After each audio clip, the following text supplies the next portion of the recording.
my channel. I am the Epileptic Explorer, and today we will finish our reading in Siege and Storm. This is the second book of the trilogy of Shadow and Bone, and there is, like it says right on the book here, a Netflix series, and it's got the second season that's based off of this book. I'm not sure. I believe it's based off the second book of the duology Six of Crows, and this is written by Leigh Bardugo, who also oversaw both seasons of the Shadow and Bone series. I am looking forward to finishing this book. I'm very, very curious to see how this book ends, and I am very much looking forward to reading our next book, which is, give me one second. Ruin and Rising. I have it stored at this point in the video, and we will be reading that starting next week, next Saturday, the 18th. We are gonna finish the trilogy with Ruin and Rising. I hope you all are excited, and I hope you all share this video. And the most exciting news of what's to come for the next few Saturdays. We are right now in the process of, my wife and I are in the process of moving from the place we're living in right now to a complex that's probably like 30 minutes. I would say about 30 minutes, 20 to 30 minutes away from here. And we will definitely have some more privacy, and hopefully we get to share more, we get to read some more books, as well as some other activities. Possibly my wife and I may be doing some games. Maybe we'll do some first time videos of different games we get and get to try out and play if you guys are interested. I hope you all have been enjoying me reading this book to you guys. And every once in a while I will stop and see if you guys have commented on here. If not, I will, if not, that's okay. I just encourage you guys to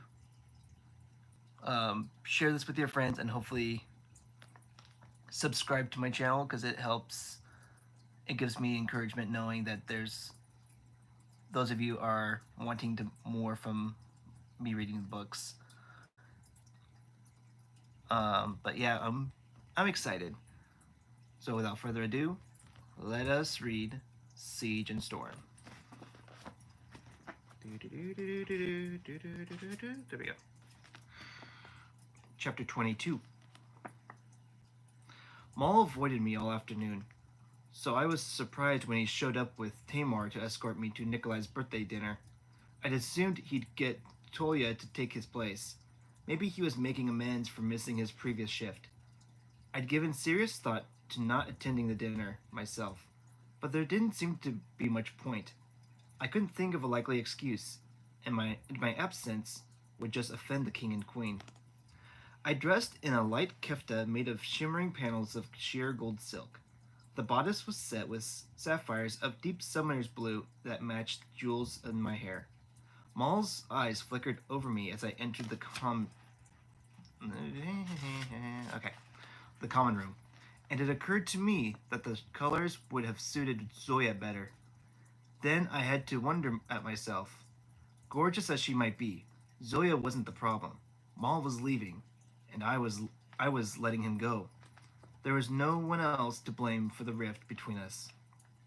Dinner was held in one of the sumptuous dining rooms of the Grand Palace, a chamber known as the Eagle's Nest for the massive frieze on its ceiling depicting the crowned double eagle, a scepter in one talon and a cluster of black arrows bound by red, blue, and purple ribbons in the other. Its feathers had been wrought in real gold, and I couldn't help but think of the Firebird. The table was crowded with the highest-ranking generals of the First Army and their wives. as well as all the most prominent Lantsov uncles, aunts, and cousins. The queen sat at one end of the table looking like a crumpled flower in pale rose silk. At the opposite end, Vasily sat next to the king, pretending not to notice his Father ogled an officer's young wife. Nikolai held court at center table, with beside him his charm sparkling as always. He'd asked that no ball be thrown in his honor. It didn't seem fitting, with so many refugees going hungry outside the city walls.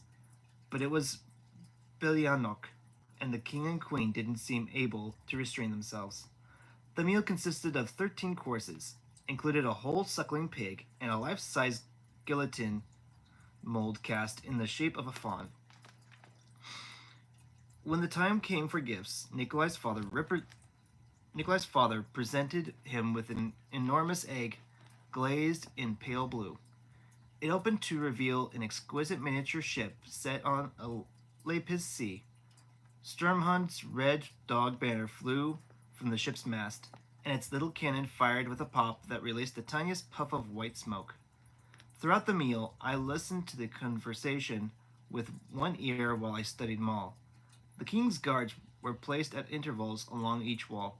I knew Tamar stood somewhere behind me, but Maul was directly across from me, standing at rigid attention, hands behind his back, eyes straight ahead in the blank focus of all anonymous servants. It was like some kind of torture watching him this way. We were just a few feet apart, but it felt like miles, and had been the way of it since we'd come to Os Alta. There was a knot in my chest that seemed to grow tighter every time I glanced at him. He'd shaved and had his hair trimmed. His uniform was neatly pressed. He looked weary and distant, but he looked like Maul again. The nobles raised toasts to Nikolai's health. The generals praised his military leadership and courage. I expected to see Vasily sneer at all the praise being heaped onto his brother, but he looked positively cheery. His face was rosy with wine, and there was what could only be described as a smug smile on his lips. His trip to Kuriva seemed to have left him in a good mood. My eyes flitted back to Maul. I didn't know whether I wanted to cry or stand up and start hurling dishes against the wall. The room felt warm, and the wound at my shoulder had started to itch and pull again. I had to resist the urge to reach up and scratch it. Great, I thought dismally. Maybe I'll have another hallucination in the middle of the dining room, and the Darkling will climb out of the soup tureen. Nikolai bent his head and whispered, "I know my company doesn't count for much, but couldn't you at least try? You look like you're about to burst into tears." "Sorry," I murmured. Oh, sorry. Nikolai was talking. Let me fix that again. "I know my company doesn't count for much, but could you at least try? You look like you're about to burst into tears." "Sorry," I murmured. I know," he said, and gave my hand a squeeze beneath the table. "But the gelatin, dear, gave its life for your entertainment." I tried to smile, and I did make an effort. I laughed and chatted with the round, red-faced general on my right and pretended to care as the freckled Lantsov boy across from me rambled on about repairs to the dacha he'd inherited. When the flavored ices had been served, Vasily rose to his feet and lifted a glass of champagne. "Brother," he said, "it is good to be able to toast your birth this day, and to celebrate, and to... sorry. Brother," he said, "it is good to be able to toast your birthday this day, and to celebrate with you when you have spent so long on other shores. I salute you and drink to your honor. To your health, little brother." "Nie zolost," chorused the guests, drinking deeply with their glasses, and resuming their conversations. But Vasily wasn't finished. He tapped the side of his glass with his fork, producing a loud clink, clink, clink that regained the party's attention. Today, he said, we have more to celebrate than my brother's noble birth. In the emphasis, in the emphasis, if the emphasis weren't enough, Vasily's smirk would have been. Nikolai continued to smile pleasantly. As you all know, Vasily continued, I have been traveling these last weeks. And no doubt spending, chortled the red-faced general. Have you to build yourself a new stable soon, I suspect? Vasily's glare was icy. I did not go to Kariva. Instead, I journeyed north on a mission sanctioned by our dear father. Beside me, Nikolai went very still. After long and arduous negotiations, I am pleased to announce that Freda has agreed to join us in our fight against the Darkling. They have pledged both troops and resources to our cause. Can this be done? Can this be? Asked one of the noblemen. Vasily's chest swelled with pride. It can. At long last, and through no small effort, our fiercest army has become our most powerful ally. The guests broke out into excited conversation. The king beamed and embraced his eldest son. Niravka! He shouted, lifting his champagne. Niravka! Sang the guests. I was surprised to see Nikolai frowning. He'd said his brother liked shortcuts, and it seemed Vasily had found one. But it wasn't like Nikolai to let his disappointment or frustration show.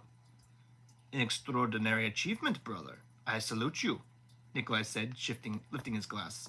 Dare I ask what they wanted in return for this support? They do drive a hard bargain, Vasily said with an indulgent laugh. But nothing too onerous. They sought access to our ports in West Ravka and requested our help policing the southern trade routes against Zemini pirates.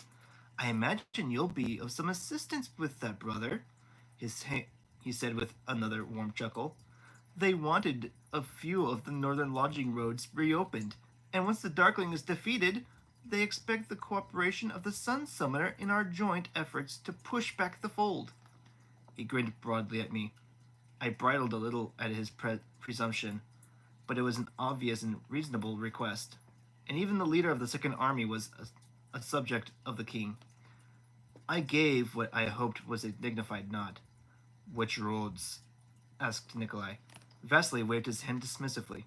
They're somewhere south of Holmhend, west of the permafrost. They're sufficiently defended by the fort at Ulensk if the Fredons get any ideas. Nikolai stood up, his chair scraping loudly against the parquet floor.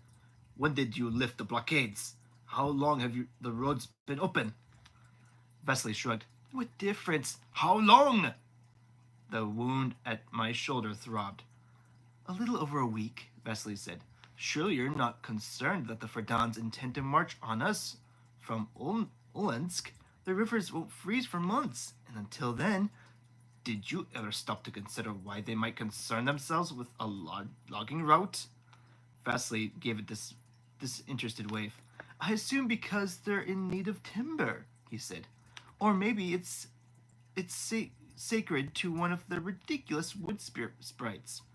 There was nervous laughter around the table. It's defended by a single fort, Nikolai growled. Because the passage is too narrow to accommodate any real force. You are waging an old war, brother. The Darkling doesn't need a battalion of foot soldiers and heavy guns. All he needs are his Grisha and the Shovia. We have to evacuate. Oh, because the passage is too narrow to accommodate any real force. You are waging an old war, brother. The Darkling doesn't need a battalion of foot soldiers or heavy guns. All he needs are the Grisha and the Nishovia. We are to evacuate the palace immediately. Don't be absurd. Our one advantage was early warning, and the scouts at those blockades were our first defense. They were our eyes, and you blinded us. The Darkling could be mere miles from us by now. Vasily shook his head sadly. You make yourself ridiculous. Nikolai slammed his hands down on the table. The dishes jumped with a loud rattle. Why isn't the Fadan delegation here to share in your glory? The toast is unprecedented. I'll toast this to toast this unprecedented alliance. They sent their regrets. They were not able to travel immediately due they are not here because there's about there's about to be a massacre.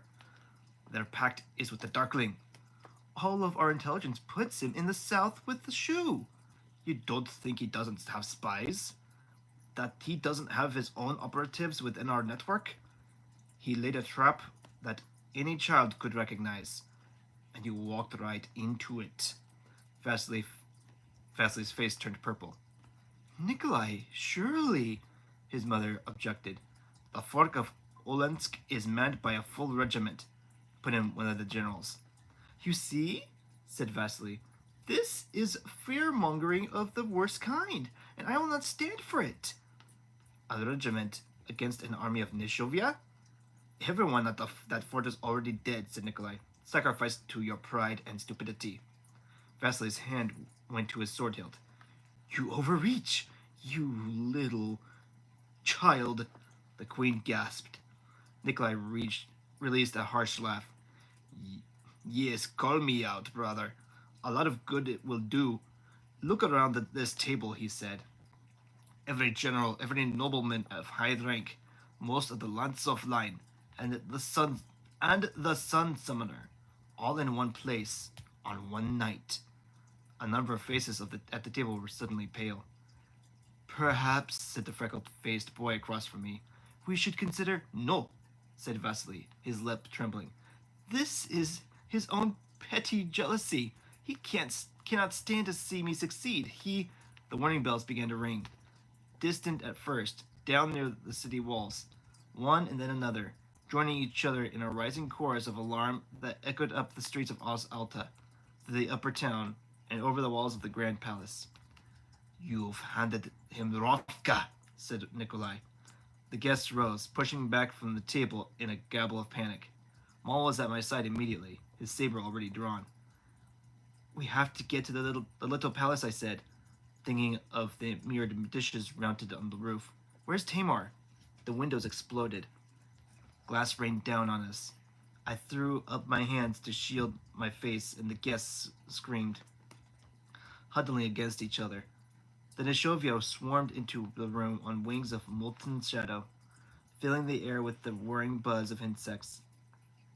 Get the king to safety, Nikolai cried, unsheathing his sword and running to his mother's side. The palace guard stood paralyzed, frozen in terror. A shadow lifted the freckled boy from his feet and threw him against the wall. He slid to the ground, his neck broken. I raised my hands, but the room was too crowded for me to risk using the cut. Vasily still stood at the table, the king cowering beside him. You did this, he screamed at Nikolai. You and the witch! He lifted his saber high and charged, bellowing with rage. Maul stepped in front of me, raising his sword to block the blow. But before Vasily could bring down his weapon, Anishovia grabbed hold of him and tore his arm from its socket, sword and all. He stood for a moment swaying, blood pumping from his wound, then dropped to the floor in a lifeless heap. The queen began to shriek hysterically. She shoved forward, trying to reach her son's body, feet slipping in his blood as Nikolai held her back. Don't, he pleaded, wrapping his arms around her. He's gone, Madraya. He's gone. Another pack of Nishovia descended from the windows, clawing their way toward Nikolai and his mother. I had to take a chance.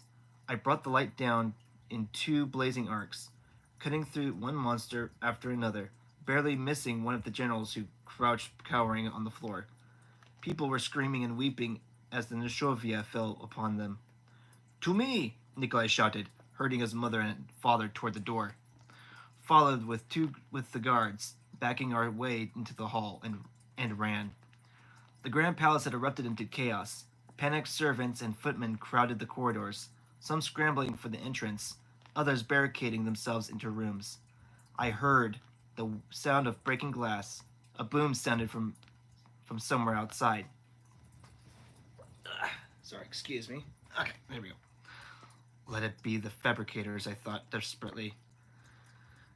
Maul and I burst from the palace and careened down the marble steps.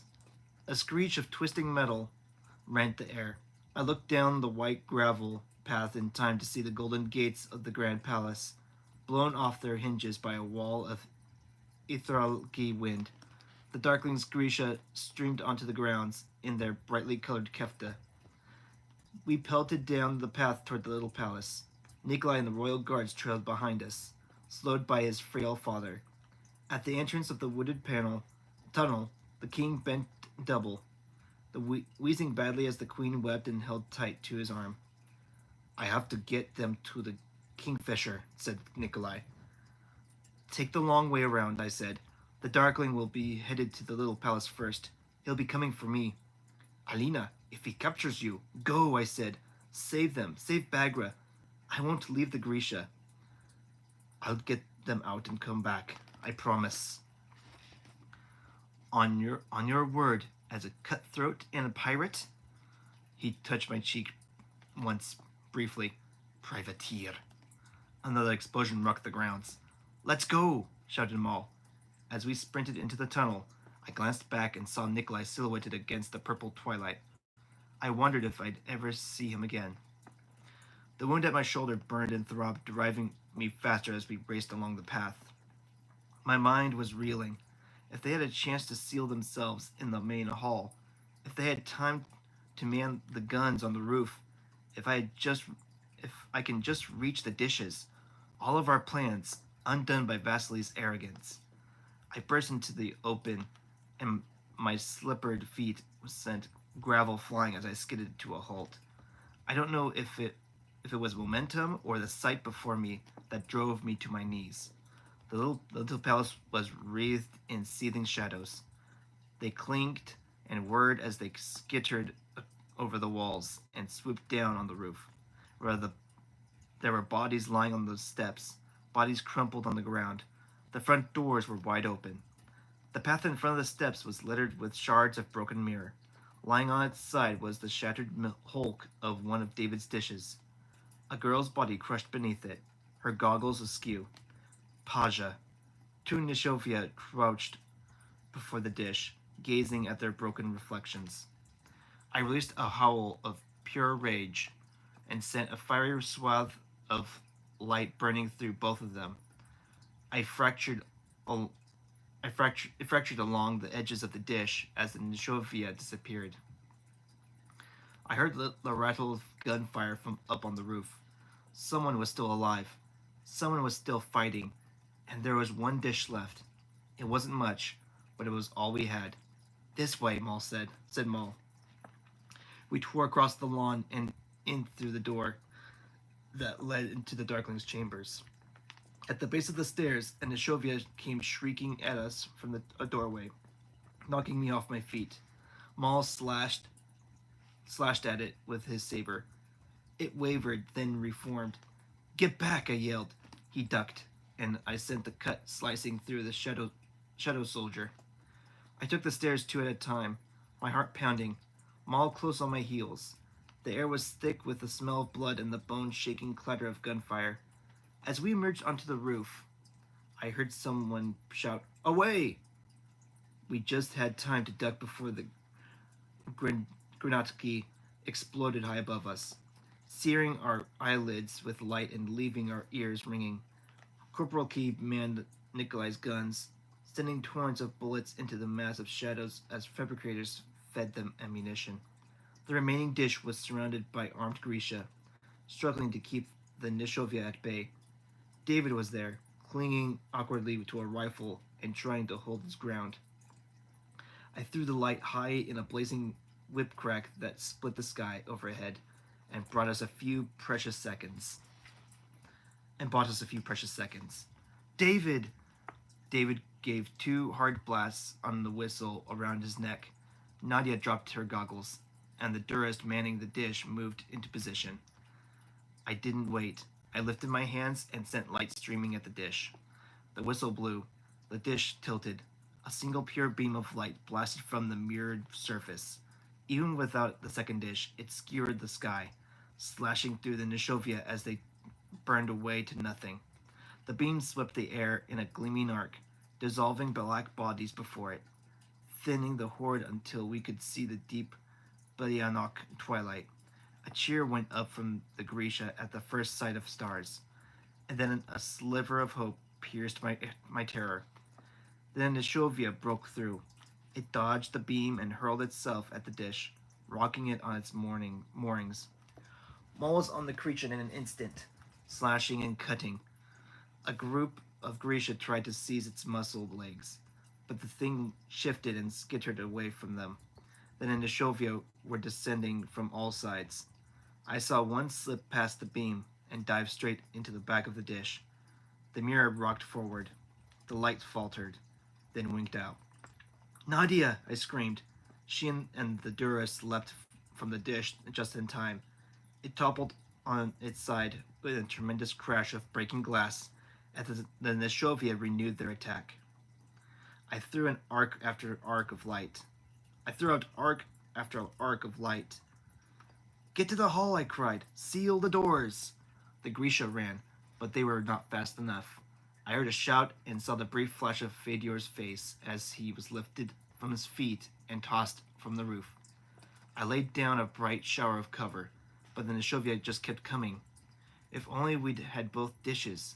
If only we'd had a little more time. Maul was suddenly beside me, rifle in hand. It's no good, he said. We have to get out of here. I nodded, and we backed toward the stairs as the sky grew dense with writhing shapes. My foot connected with something soft behind me, and I stumbled. Sergei was huddled against the dome. He held Marie in his arms. She'd been torn open from neck to navel. There's no one left, he sobbed, tears running down his cheeks. There's no one left. He rocked back and forth, holding Marie tighter. I couldn't bear to look at her. Silly, giggling Marie with her lovely brown curls. The Nishovia were skittering over the roof, rushing toward us in a black tide. Maul, get him up! I shouted. I slashed out at the throng of shadows rushing toward us. Maul grabbed Sergei and pulled him away from Marie. He flailed and struggled, but we got him inside and banged the door shut behind us. We half carried, half shoved him down the stairs. On the second flight, we heard the roof door blow open above us. I threw a slicing cut of light high, hoping to hit something other than the staircase, and we tumbled down the final flight. We threw ourselves into the main hall, and the doors closed behind us as the Grecian rammed the lock into place. There was a loud thud, and then another of the Nishovia tried to break through the door. Alina! Maul shouted.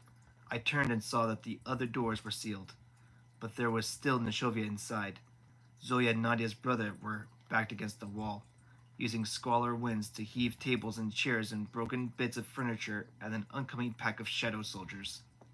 I raised my hands, and the light swept forward in sizzling cords, tearing through the Nishovia one by one, until they were gone. Zoya dropped her hands, and a samovar fell with a loud clang. At every door we heard thumping and scraping. The Nishovia were clawing at the wood, trying to get in, searching for a crack or gap to seep through. The buzzing and clicking seemed to come from all sides, but the fabricators had done their work well. The seals would hold, at least for a little while. Then I looked around the room. The hall was bathed in blood. The walls were smeared with it. The stone floor was wet with it. There were bodies everywhere, little heaps of purple, red, and blue. Are there any others? I asked. I couldn't help keep the tremor from my voice. Zoya gave a single dazed shake of her head. A spatter of blood covered one of her cheeks. We were at dinner, she said. We heard the bells. We didn't have time to seal the doors. They were just everywhere. Sergei was sobbing quietly. David looked pale, but calm. Nadia had made it down to the hall. She had her arm around Edric, and he still had that stubborn tilt to his chin, though he was shaking. There were 3 Inferni and 2 more Kurpulki, 1 healer and 1 Heartrender. They were all that they were all that remained of the Second Army. Did anyone see Tolia and Tamar? I asked, but no one had. They might be dead, or maybe they'd played some part in this disaster. Tamar had disappeared from the dining room. For all I knew, they'd been working with the Darkling all along. Nikolai might not have left yet, Maul said. We could try to make it to the Kingfisher. I shook my head. If Nikolai wasn't gone, then he had the rest of his family. Then he and the rest of his family were dead, and possibly Bagra too. I had a sudden image of Nikolai's body floating face down in the lake beside the splintered pieces of the Kingfisher. No, I would not think that way. I remembered what I'd thought of Nikolai the first time I'd met him. I had to believe the clever fox would escape this trap. But they escaped this trap too. The Darkling concentrated his forces here, I said. We can make a run for the upper town and try to fight our way out from there. We'll never make it, Sergei hopelessly said. Said Sergei hopelessly. There are too many of them. It was true. We'd known it might come to this, but we assumed we'd have greater numbers and the hope of reinforcements from Poznaya. From somewhere in the distance, we heard a rolling crack of thunder. He's coming, moaned one of the Inferni. Oh, saints, he's coming. He'll kill us all, whispered Sergei. If we're lucky, replied Zoya. It wasn't the most helpful thing to say, but she was right. I'd seen the truth of how the Darkling dealt with traitors in the shadowy depths of his own mother's eyes, and I suspected Zoya and the others would be treated far more harshly. Zoya tried to wipe the blood from her face, but only succeeded in leaving a smear across her cheek. I say we try to get to the upper town. I'd rather take my chances with the monsters outside than sit here for the Darkling. The odds aren't good, I warned, hating that I had no hope to offer. I'm not strong enough to stop them all. At least with the Nishovia, it will be relatively quick, David said. I say we go down. We all turned to look at him. He seemed a little surprised himself. Then he shrugged. He met my eyes and said, We do the best we can. I looked around the circle. One by one, they nodded. I took a breath. David, do you have any Grenadki left? He pulled 2 iron cylinders from his kefta. These are the last. Use 1. Keep the other in reserve. I'll give the signal. When I open the doors, run for the palace gates. I'm staying with you, Maul said. I opened my mouth to argue, but one look told me there would be no point. Don't wait for us, I said to the others. I'll give you as much cover as I can. Another clap of thunder split the air. The Grisha plucked rifles from the arms of the dead and gathered around me at the door. All right, I said. I turned and laid my hands on the carved handles. Through my palms, I felt the thump of Nishovia bodies as they heaved themselves against the wood.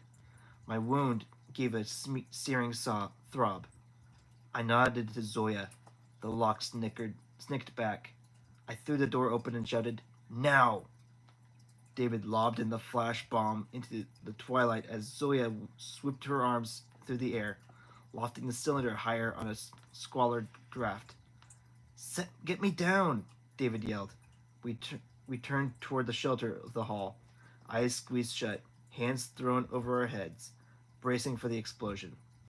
The blast shook the stone floor beneath our feet, and the glare bounced red across my closed lids. We ran. The Nishovia had scattered, startled by the burst of light and sound. But only seconds later, they were whirling back toward us. Run, I shouted. I raised my arms and brought the light down in fiery skids, cutting through the violet sky, carving through one Nishovia after the next as Maul opened fire.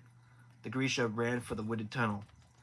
I called on every bit of the stag's power, the sea whip's strength, every trick Bagra had ever taught me. I pulled the light down toward me and honed it into searing arcs that cut luminous trails through the shadow army. But there were just too many of them. We had it What had it cost the Darkling to raise such a multitude? They surged forward, bodies lifting and whirling like a glittering cloud of beetles. Arms stretched forward, sharp talons bared. They pushed the Grisha back from the tunnel, black wings beating the air, the wide twisted holes of their mouths already yawning open. Then the air came alive with a rattle of gunfire. There were soldiers pouring out of woods to my left, shouting as they ran.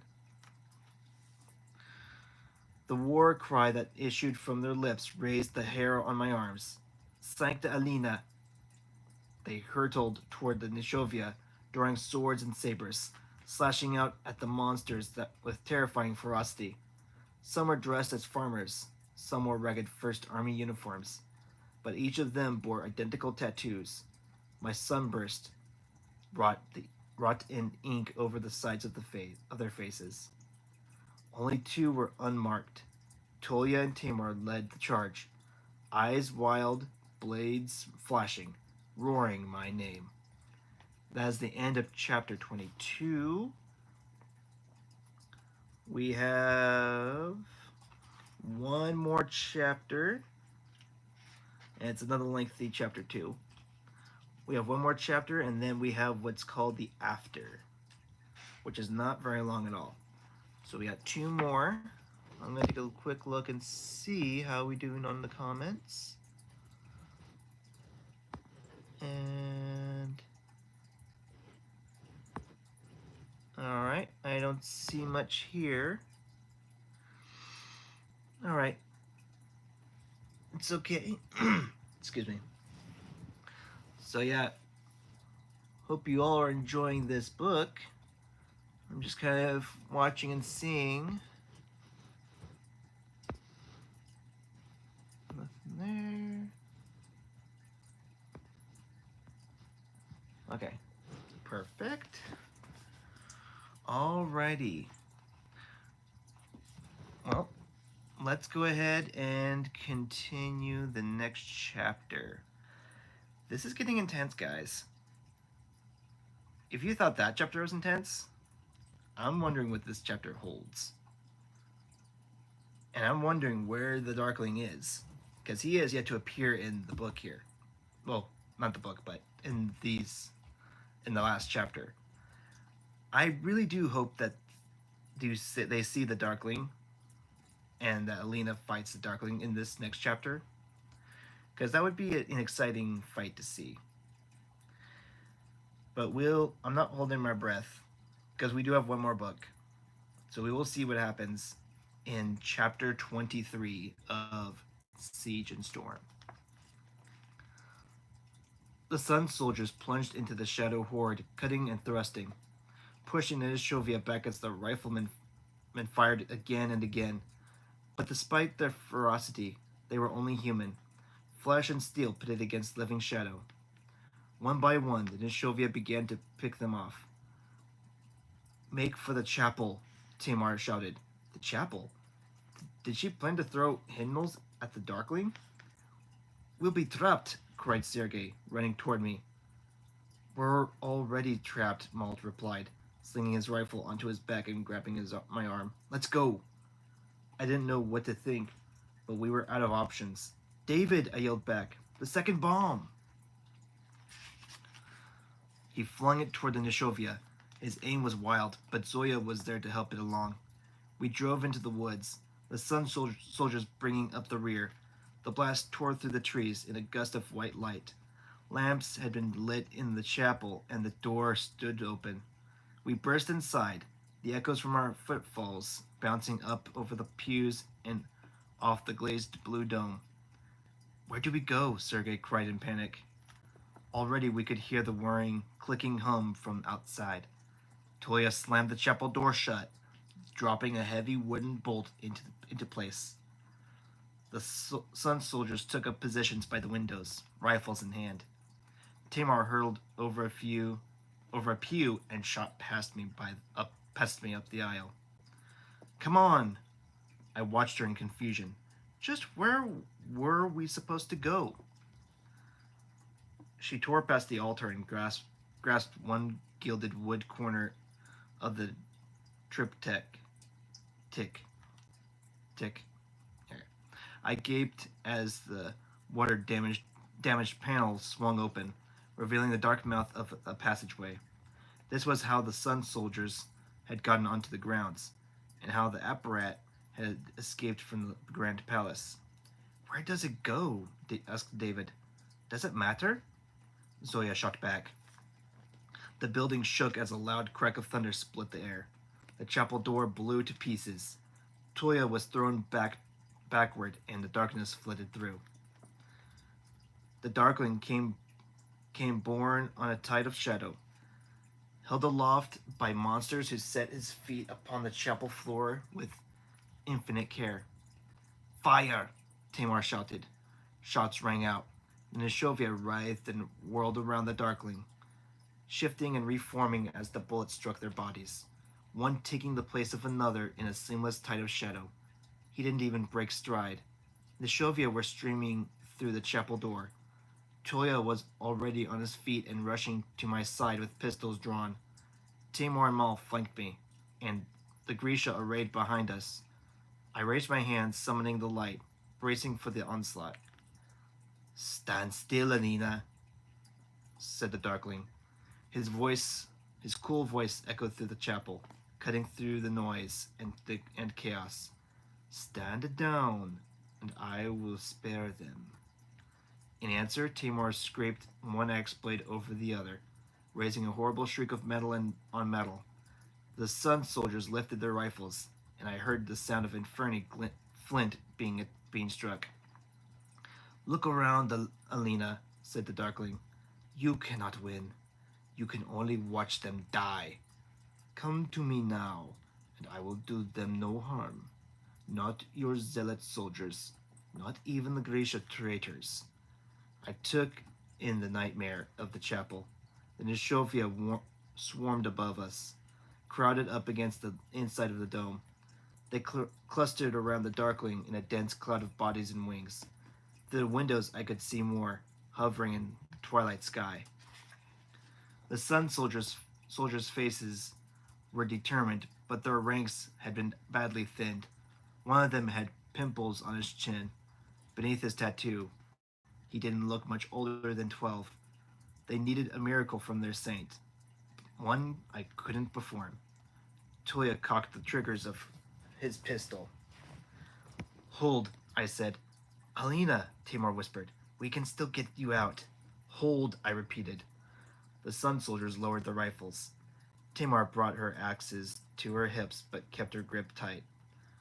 What are your terms? I asked. Maul frowned. Toya shook his head. I didn't care. I knew it might be a ploy, but if there was even a chance of saving their lives, I had to take it. Give yourself up, said the Darkling, and they will all go free. And they all go free. They can climb down the rabbit hole and disappear forever. Free? Sergei whispered. He's lying, said Maul. It's what he does. I do not lie, said the Darkling. Alina wants to come with me. She doesn't want any part of you, Maul spat. No? The Darkling asked. His dark hair gleamed in the lamplight of the chapel. Summoning his shadow army had taken its toll. He was thinner, paler, but somehow the sharp angles of his face had only been more beautiful. I warned you that your Otkazatsya could never understand you, Alina. I told you that you would only come to fear he would only come to fear you and resent your power. Tell me I was wrong. You were wrong. My voice was steady, but doubt rustled in my heart. The Darkling shook his head. You cannot lie to me. Do you think I could have come to you again and again if you had been less alone? You called to me, and I answered. I couldn't quite believe what I was hearing. You were there? On the fold, in the palace, last night. I flushed as I remembered his body on top of mine. Shame washed through me, but with it came overwhelming relief. I hadn't imagined it at all. I haven't imagined it all. That isn't possible, Mal bit out. You have no idea what I can make possible, Traka. I shut my eyes. Alina, I've seen what you truly are, said the Darkling, and I've never turned away. I never will. Can he say the same? You don't know anything about her, Maul said fiercely. Come with me now, and it all stops. The fear, the uncertainty, the bloodshed. Let him go, Alina. Let them all go. No, I said, but even as I shook my head, something in me cried out, yes. The Darkling sighed and glanced back over his shoulder. Bring her, he said. A figure shuffled forward, draped in a heavy shawl, hunched and slow-moving, as if every step brought pain. Bagra. My stomach twisted sickly. Why did she have to be stubborn? Why couldn't she have gone with Nikolai? Unless Nikolai had never made it out. The Darkling laid a hand on Bagra's shoulder. She flinched. Leave her alone, I said angrily. Show them, he said. She unwound her shawl. I drew in a sharp breath. I heard someone behind me moan. It was not Bagra. I didn't know what it was. The bites were everywhere. Raised black ridges of flesh, twisting lumps of tissue that could never be healed. Not by Grisha hand or by any other. The unmistakable marks of the Nishovia. Then I saw the faded flame of her hair, the lovely amber hue of her one remaining eye. Genya, I gasped. We stood in terrible silence. I took a step forward. Then David pushed past me down the altar steps. Genya cringed away from him, pulling up her shawl and turning to hide her face. David slowed. He hesitated. Gently, he reached out to touch her shoulder. I saw the rise and fall of her back, and knew she was crying. I covered my mouth as a sob tore free from my throat. I'd seen 1,000 horrors on this long day, but this was the one that broke me. Genya crying away from David like a frightened animal. Luminous Genya, with her alabaster skin and graceful hands. Resilient Genya, who had endured countless indignities and insults, but who had always held her lovely chin high. Foolish Genya, who had tried to be my friend, who had dared to show me mercy. David drew his arm around Genya's shoulders and slowly led her back up the aisle. The Darkling didn't stop them. I've waged the war you forced me to, Alina, said the Darkling. If you hadn't run from me, the Second Army would still be intact. All those Grisha would still be alive. Your tracker would be safe and happy with his regiment. When will it be enough? When will you let me stop? You cannot be helped. Your only hope was to run. Bagra was right. I'd been a fool to think I could fight him. I'd tried, and countless people had lost their lives for it. You mourn the people killed in Novokribursk, the Darkling continued. The people lost to the fold. But what of the thousands that came before them, given over to endless wars? What of the others dying now on distant shores? Together, we can put an end to all of it. Reasonable, logical. For once, I let the words in. An end to it all. It's over. I should have felt beaten down by the thought, defeated, but instead it filled me with a curious lightness. Hadn't some part of me known it would end this way all along? The moment the Darkling had slipped his hand over my arm in the Grisha pavilion so long ago, he'd taken possession of me. I just hadn't realized it. All right, I whispered. Alina, no! Maul said furiously. You'll let you'll let them go? I asked. All of them? We need the tracker, said the Darkling, for the Firebird. He goes free. You can't have both of us. The Darkling paused, then nodded once. I knew he thought he would find a way to claim Maul. Let him believe it.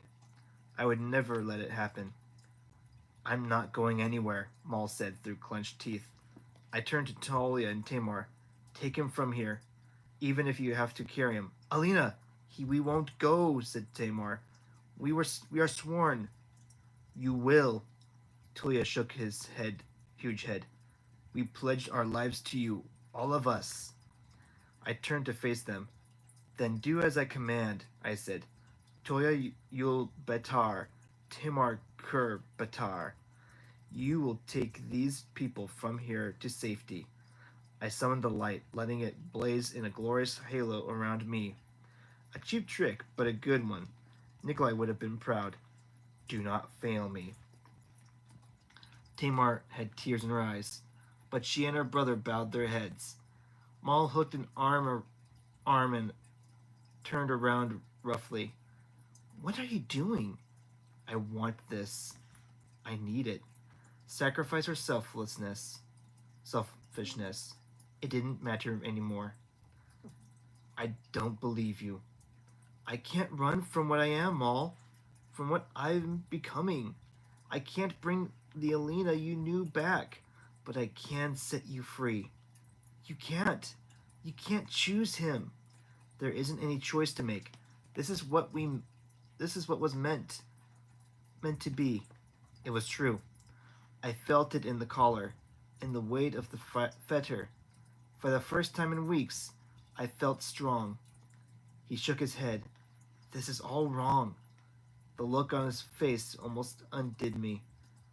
It was lost, startled, like a little boy standing alone in the ruin of a burning village. Please, Alina, he said softly. Please, this can't be how it ends. I rested my hand on his cheek, hoping that there was still enough between us that he would understand. I stood on my toes and kissed the scar on his jaw. I have loved you all my life, Maul, I whispered through my tears. There is no end to our story. I stepped back, memorizing every line of his beloved face. Then I turned and walked up the aisle. My steps were sure. Maul would have a life. He'd find his purpose. I had to seek mine. Nikolai had promised me a chance to save Ravka. To make amends for all I'd done. He'd tried, but it was the Darkling's gift to give. Alina! Maul shouted. I heard scuffling behind me, and knew Toya had taken hold of him. Alina! His voice was raw white wood, torn from the heart of a tree. I did not turn. The Darkling stood waiting, his shadow guard hovering and shifting around him. I was afraid, but beneath the fear, I was eager. We are alike, he said, as no one else is, as no one else will ever be. The truth of it rang through me, like calls to like. He held out his hand, and I stepped into his arms. I cupped the back of his neck, feeling the silken brush of his hair on my fingertips. I knew Maul was watching. I needed him to turn away. I needed him to go. I tilted my face up to the Darklings. My power is yours, I whispered. I saw the elation and triumph in his eyes as he lowered his mouth to mine. Our lips met, and the connection between us opened. This was not the way he'd touched me in my visions, when he'd come to me as shadow. This was real, and I could drown in it. Power flowed through me, the power of the stag, its strong heart beating in both our bodies. The life he'd taken, the life I tried to save, but I also felt the Darkling's power, the power of the Black Heretic, the power of the Fold. Like calls to like. I'd sensed it when the hummingbird entered the unsea, but I'd been too afraid to embrace it. This time, I didn't fight. I let go of my fear, my guilt, my shame. There was darkness inside me. He had put it there, and I would no longer deny it. The Volcra, the Nishovia, they were my monsters, all of them, and he was my monster too. My power is yours, I repeated. His arms tightened around me. And yours is mine, I whispered against his lips. Mine. The word reverberated through me, through both of us. The shadow soldiers shifted in word. I remembered the way it had felt in that snowy glade, when the Darkling had placed the collar around my neck and seized control of my power. I reached I reached across the connection between us. He reared back. What are you doing? I knew why he had never intended to kill the sea whip himself, why he hadn't wanted to form that second connection. He was afraid. Mine. I forced my way across the bond forged by Morzova's collar and grabbed hold of the Darkling's power. The darkness spilled from him, black ink from his palms, billowing and skittering, blooming into the shape of a Nishovia, forming hands, head, claws, wings, the first of my abominations. The Darkling tried to pull away from me, but I clutched. Him tighter. Was it? But I clutched him tighter, calling his power, calling the darkness he had once used. As he had once used the collar to summon my light. Another creature burst forth, and then another. The Darkling cried out as it was wrenched from him. I felt it too, felt my heart constrict as each shadow soldier tore a little bit of me away, exacting the price of its creation. Stop! The Darkling rasped. The Nishovia whirred nervously around us, clicking and humming faster and faster, one after another. I pulled my dark soldiers into being, and my army rose up around us. The Darkling moaned, and so did I. We fell against each other, but still I did not relent. You'll kill us both, he cried. Yes, I said. The Darkling's legs buckled, and we collapsed to our knees. This was not the small science. This was magic, something ancient, the making of at the heart of the world. It was terrifyingly limitless. No wonder the Darkling hungered for more. The darkness buzzed and clattered. 1,000 locusts, beetles, hungry flies clicking their legs, beating their wings. The Nishovia wavered and reformed, whirring in a frenzy, driven on by his rage and exultation. Another monster.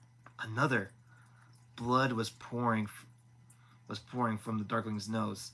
The room seemed to rock, and I realized I was convulsing.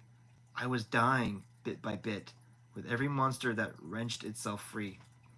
Just a little longer, I thought. Just a few more. Just enough so I know that I have sent him to the next world before I follow. Alina! I heard Maul calling as if from a great distance. He was tugging at me, pulling me away.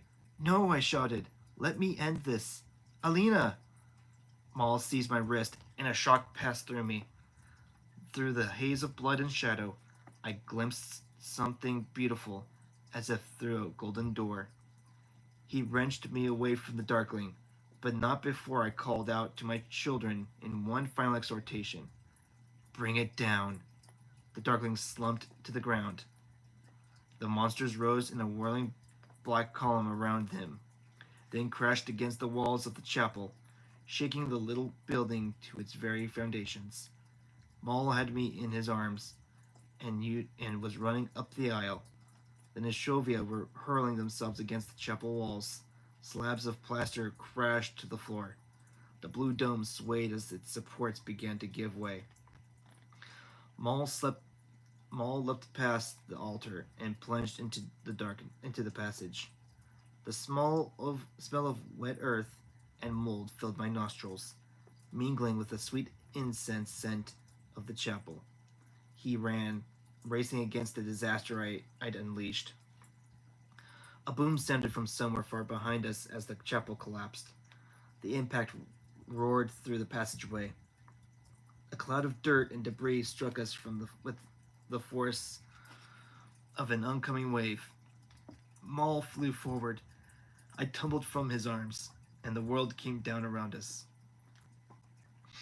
The first thing I heard was the low rumble of Tolia's voice. I couldn't speak, couldn't scream. All I knew was pain and the relentless weight of the earth. Later, I would find out that they'd labored over me for hours, breathing air back into my lungs, staunching the flow of blood, trying to mend the worst breaks in my bones. Drifted in and out of consciousness. My mouth felt dry and swollen shut. I was pretty sure I'd bitten my tongue. I'd heard Tamor giving orders. Bring the rest of the tunnel down. We need to get as far from here as we possibly can. Maul, was he here? Buried beneath the rubble? I could not let them leave him. I forced my lips to form his name. Maul, could they even hear me? My voice sounded muffled and wrong to my ears. She's hurting. Do we put her under? Tamor asked. I don't want to risk her heart stopping again, replied Toya. Maul, I repeated. Leave the passage to the convent open, Tamor said to someone. Hopefully he'll think we went out there. The convent. Saint Elisabetta. The garden's next to the Gridsky mansion. I couldn't order my thoughts. I tried to speak Maul's name again, but I couldn't make my mouth work. The pain was crowding in on me. What if I'd lost him? If I'd had the strength, I would have screamed. I would have railed. Instead, I sank into darkness. When I came to, the world was swaying beneath me. I remembered waking up aboard the whaler, and for a terrifying moment, I thought I might be on a ship. I opened my eyes, saw earth and rock high above me. We were moving through a massive cavern. I was on my back on some kind of litter, borne between the shoulders of two men. It was a struggling it was a struggle to stay conscious. I'd spent most of my life feeling sick and weak, but I'd never known fatigue like this. I was a husk, hollowed out, scraped clean. If any breeze would if any breeze could have reached us so far below the earth, I would have blown away to nothing. Though every bone and muscle in my body shrieked in protest, I managed to turn my head. Maul was there, lying on a litter, carried along just a few feet beside me. He was watching me, as if he'd been waiting for me to wake. He reached out. I found some reservoir of strength, and stretched my hand over the litter's edge. When our fingers met, I heard a sob and realized I was crying. I went with relief. I wept with relief that I would not have to live with the burden of his death. But lodged in my gratitude, I felt a bright thorn of resentment. I wept with rage that I would have to live all at all. We traveled for miles through passages so tight that they had to lower my litter to the ground and slide me along the rock. Through tunnels high and wide enough for 10 hay carts. I don't know how long we went on that way. There were no nights and days below ground. Maul recovered before I did and limped along beside the litter. He'd been injured when the tunnel collapsed, but the Grisha had restored him. What I had endured, what I had embraced, they had no power to heal. At some point, we stopped at a cave dripping with rows of Stalactites. I'd heard one of my carriers call it the worm's mouth. When they set me down, Maul was there, and with his help, I managed to get into a sitting position, propped against the cave wall. Even that effort left me dizzy, and when he dabbed his sleeve to my nose, I saw that I was bleeding. How bad is it? I asked. You've looked better, he admitted. The pilgrims mentioned something called the White Cathedral. I think that's where we're headed. They're taking me to the apparat? They're taking me to the apparat. He glanced around the cavern. This is how he escaped the Grand Palace after the coup. How he managed to evade capture for so long. It's also how he appeared and disappeared at the fortune-telling party. The mansion was next to the convent of St. Elisabetta. Remember? Tamar led me straight to him, and then she let him get away. I heard the bitterness in my weak voice. Slowly, my ad-led mind had pieced it all together. Only Tolia and Tamar had known about the party, and they'd arranged for the apparat to meet me. They'd already been among the pilgrims that morning when I'd nearly started the riot, there to watch the sunrise with the faithful. That was how they'd gotten to me so quickly, and Tamar had vanished from the eagle's nest as soon as she'd begun to suspect danger. I knew that the twins and their son soldiers were the only reason any of the Grisha had survived, but their lies still stung. How are the others? Maul looked over to where the ragged group of Grisha huddled in the shadows. They know about the fetter, he said. They're frightened. And the Firebird? He shook his head. I don't think so. I'll tell them soon enough. Sergei isn't doing well, Maul continued. I think he's still in shock. The rest seem to be holding up. Genya? She and David stayed behind the group. She can't move very quickly. He paused. The pilgrims call her Rajrushaya. The ruined. I need to see Talia and Tamar. You need to rest. Now, I said. Please. He stood, but hesitated. When he spoke again, his voice was raw. You should have told me what you intended to do. I looked away. The distance between us felt even deeper than it had before. I tried to free you, Maul. From the Darkling. From me. You should have let me finish him, I said. You should have let me die. When I heard the footsteps fade, I let my chin droop. I could hear my breath coming in shallow pants. When I worked up the strength to lift my eyes, Toya and Tamar were kneeling before me, their heads bowed. Look at me, I said. They obeyed. Toya's sleeves were rolled up, and I saw that his massive forearms were emblazoned with suns. Why not just tell me? You never would have let us stay too close, replied Tamar. That was true. Even now, I wasn't sure what to make of them. If you believe I'm a saint, why not let me die in the chapel? What if that was meant to be my martyrdom? Then you would have died, said Toya without hesitation. We wouldn't have found you in the rubble in time or been able to revive you. You let Maul come back for me, after you gave me your vow. He broke away, said Tamar. I lifted a brow.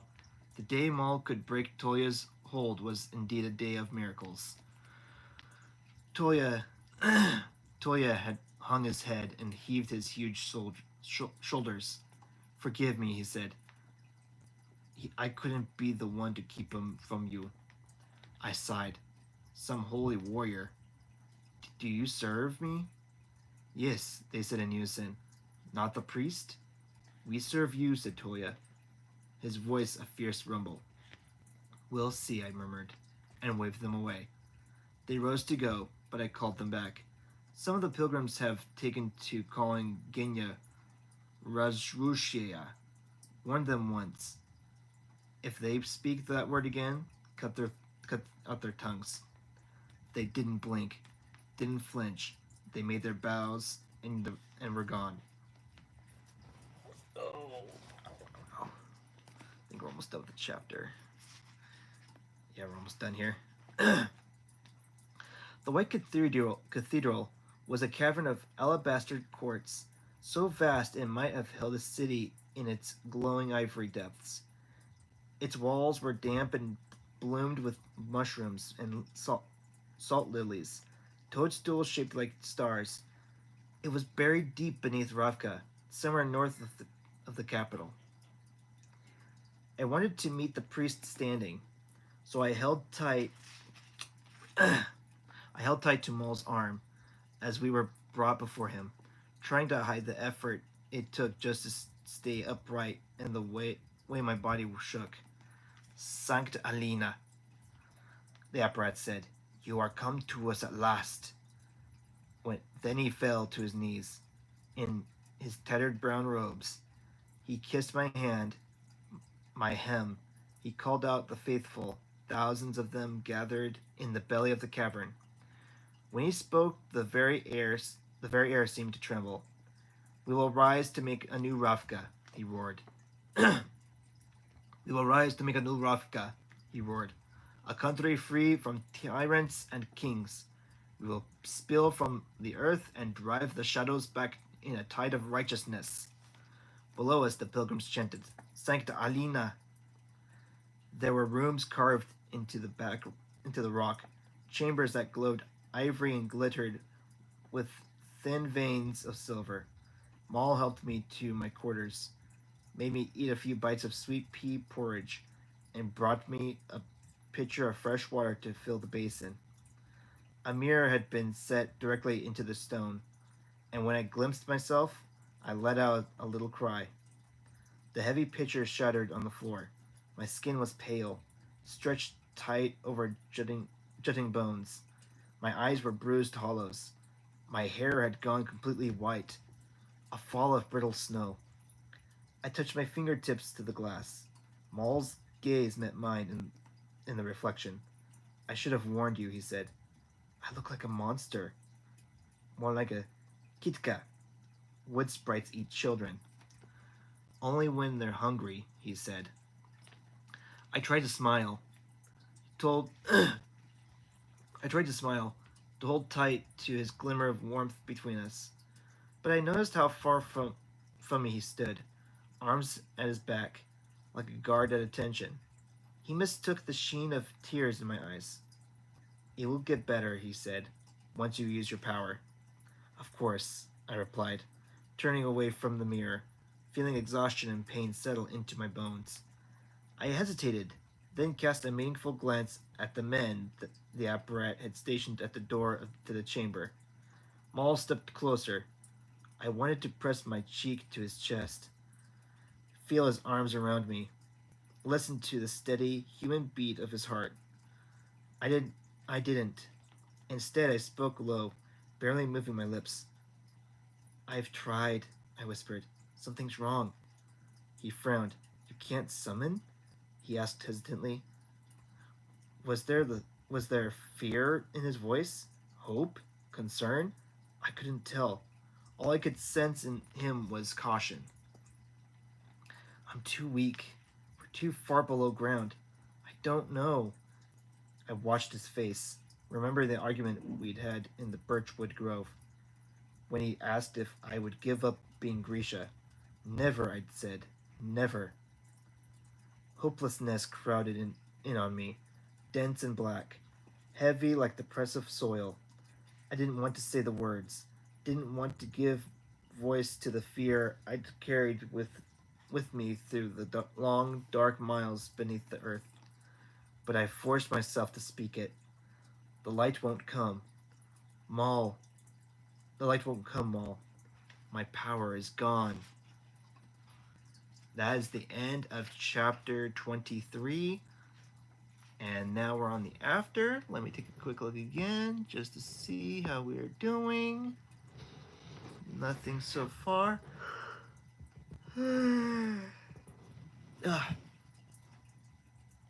Alrighty.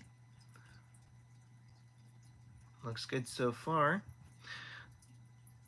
But yeah, I'm sure some of you are wondering when, or some of you are probably wondering when we're moving. We are moving officially December 14th. We are moving from the location we're in now to the location we're going to be at on December 14th. We are all this you see here is going to be, you'll see totally different. We'll be in a different room. Well, not here, but somewhere else. Uh, we're we're going to be moving from where we're at now to another location. So if you see if there's any delays on my videos, it's only because we're going to be moving from point A to point B. So I hope you all are enjoying this book. We are on the last book of the series. We are on the last book. It's not last book, duh. We're on the last part. We got one chapter left. So if you guys are wondering where we're gonna be, um, we will let you know. Well, we'll probably won't tell you where we're at in where our location is gonna be, other than we're gonna be living in Riverside. So it'll be a nice change. And like I said, if you notice that there's videos that aren't showing up because of certain ones that usually do, like this, it's mostly because we would be probably be in the unpacking stage, or we may be so busy packing I may not have time to do a video. So just give you a heads up that there'll be fewer videos on here about the trilogy. So, but what I'm hoping is that once we get all our stuff squared away, we will finish the book, and we will finish the trilogy sometime after the move-in date. So we're going to continue this trilogy every Saturday, but we are going to finish this book today. I hope you all are encouraged to see about the next book coming out. It's taken a long process for me to get through comparison from the first book to the first season of Shadow and Bone. There's a lot for me to go through. A lot for me to sort through which one came before what. And I'm only on the first. The process is going to take quite a while. And I'm hoping to get at least the first episode done. So, anywho, without further ado, let's finish this next part, which is called The After. Again, the girl dreamed of ships, but this time they flew. They had white wings made of canvas, and a clever-eyed fox stood behind the wheel. Sometimes the fox became a prince who kissed her lips and offered her a jeweled crown. Sometimes he was a red hellhound, foam on his muzzle, snapping at her heels as she ran. Every so often she dreamed of the firebird. It caught her up in wings of flame and held her as she burned. Long before word came, she knew the Darkling had survived and that she had failed once more. He had been rescued by his Grisha and now ruled Ravka from a throne wreathed in shadows, surrounded by his monstrous horde. Whether he'd been weakened by what she'd done in the chapel, she didn't know. He was ancient, and power was familiar to him as it had never been to her. His Oprichniki guards marched into monasteries and churches, tore up tiles and dug down through floors, seeking the Sun Summoner. Rewards were offered, threats were made, and once again the girl was hunted. The priest swore that she was safe in the sprawling web of passages that crisscrossed Ravka like a secret map. There were those who claimed that the tunnels had been made by armies of the faithful, that it had taken hundreds of years with picks and axes to carve them. Others said they were the work of a monster, a great worm who swallowed soil, rock, root, and gravel, who hollowed out the underground roads, that led that led to the old holy places, where half-remembered prayers were still said.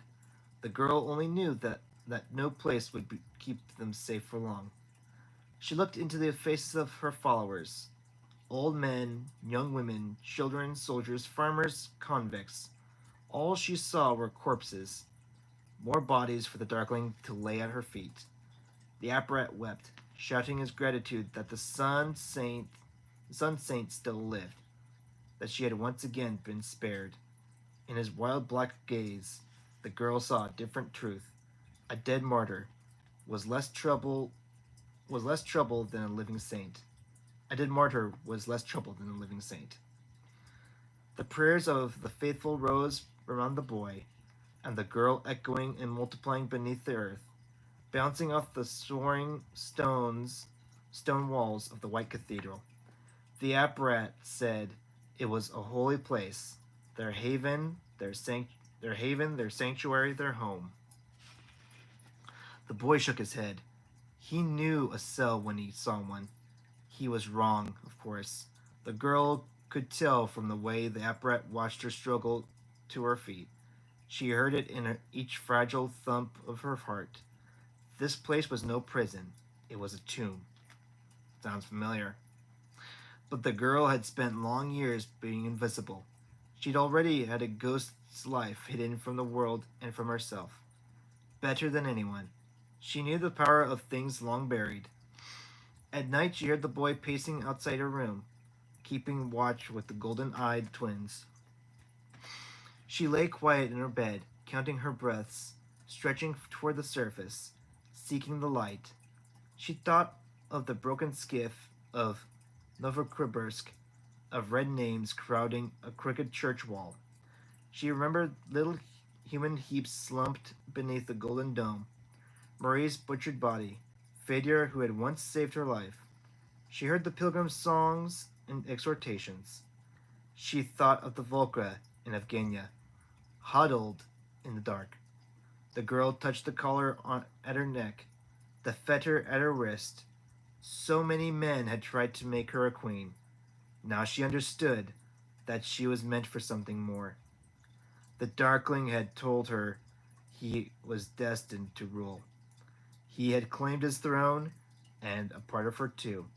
He was welcome to it, for the living and the dead. She would make herself a reckoning. She would rise. That is the end of Siege and Storm. Please let me know what your thoughts are after having me read this book to you guys. I finally understood what the after was, because after reading the after in Shadow and Bone, the first book, I was a little confused about who the boy and the girl were.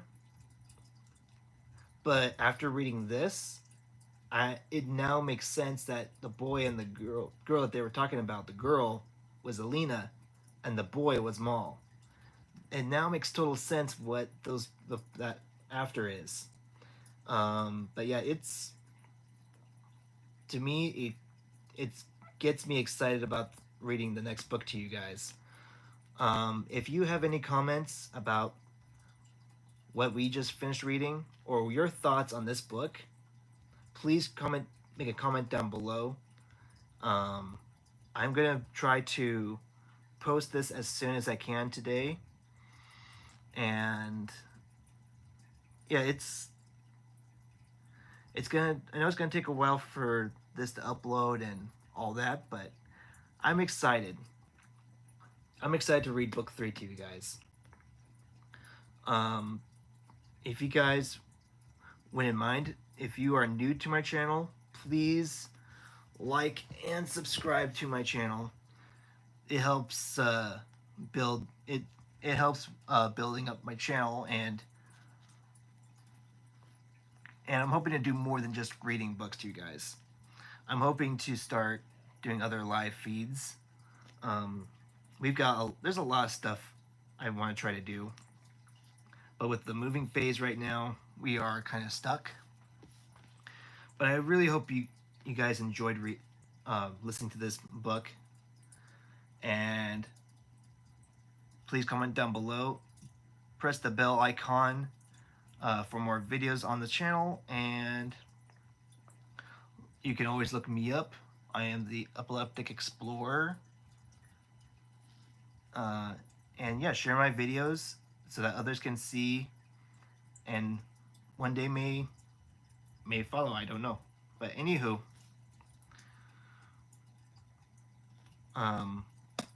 yep, this is it. Hope you guys enjoyed this book, and I hope you all have a wonderful afternoon. And